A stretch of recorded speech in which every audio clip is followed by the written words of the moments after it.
In most general cases, there's information available on the internet that will help you understand what important papers you have that you need to have and where you can find that information.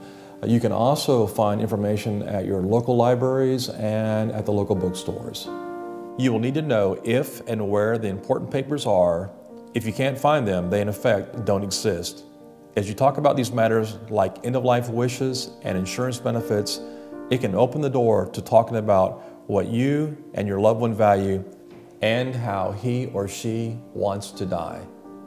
We are very grateful for the information provided by hospice because it not only gives time to settle what is really important in life, that including the legal matters and also personal matters.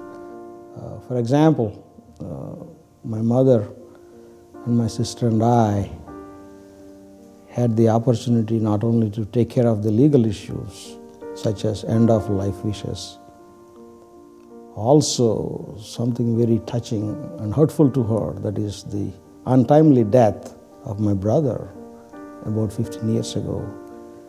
And thanks to hospice, it opened an avenue of conversation.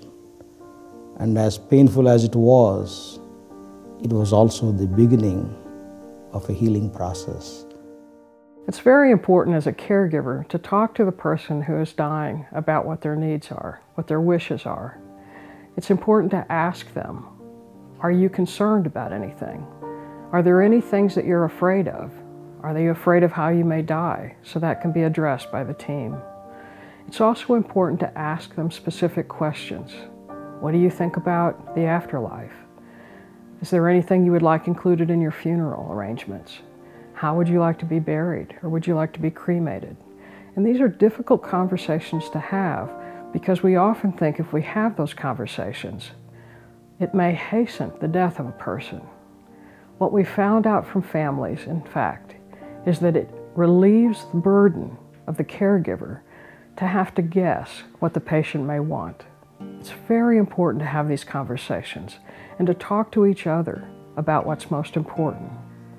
Hospice professionals, like social workers and chaplains, can really help the family, can help you as a caregiver, and can help the patient talk about these important concerns.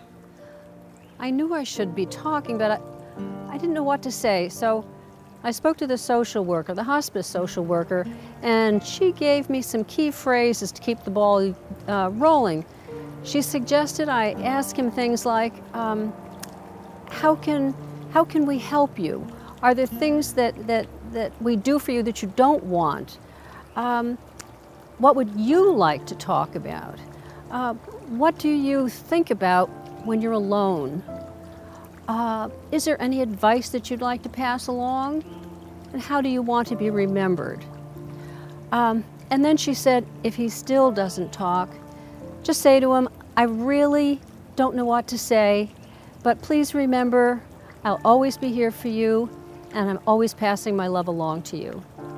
There are other things that may help, such as listening to the loved one's favorite music, watching TV together, reading to the patient, or simply adding reassurance that although he or she will be missed, you will be okay.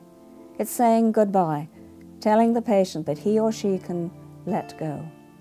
When it finally dawned on me to ask him if there was anything he wanted to say to me, he opened his eyes, blue eyes as wide as he could for just a split second, and then he started to reach for my hand. He didn't make it. I guess I waited too long. It was clear he could no longer speak. But by what he did, somehow, he really did answer me. So much depends on your relationship with the patient.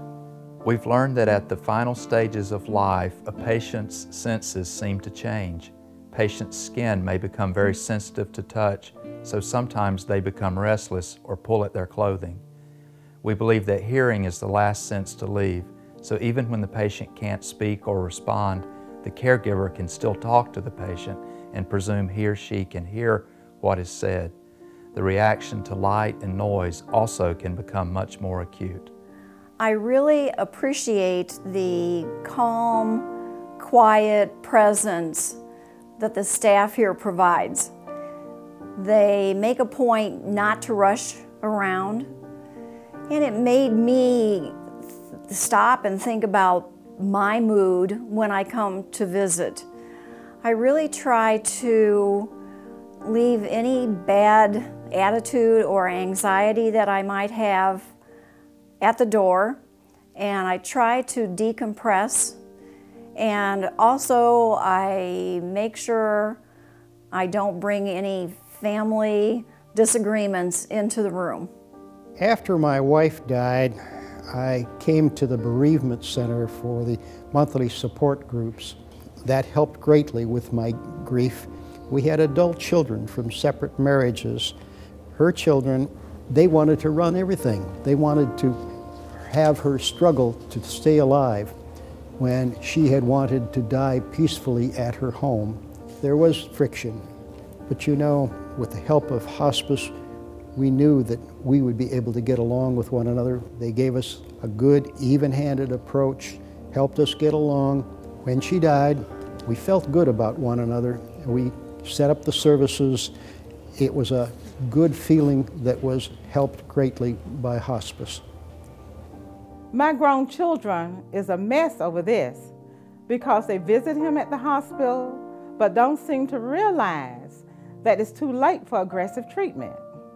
Staff listen and help families talk through their plans, even if they're unrealistic.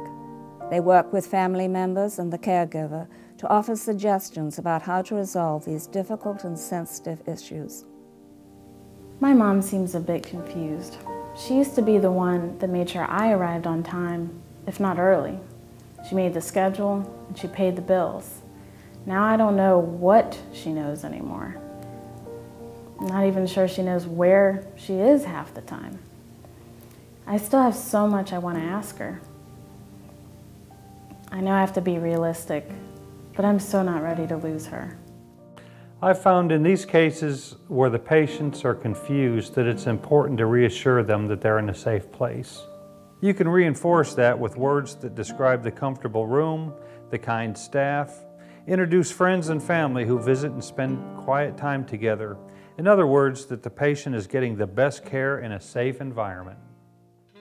This video is dedicated to the memory of Israel Rappaport, who spent his last days and died peacefully at this hospice. He and I, as his caregiver, found the reassurance and the guidance that we needed through the hospice care.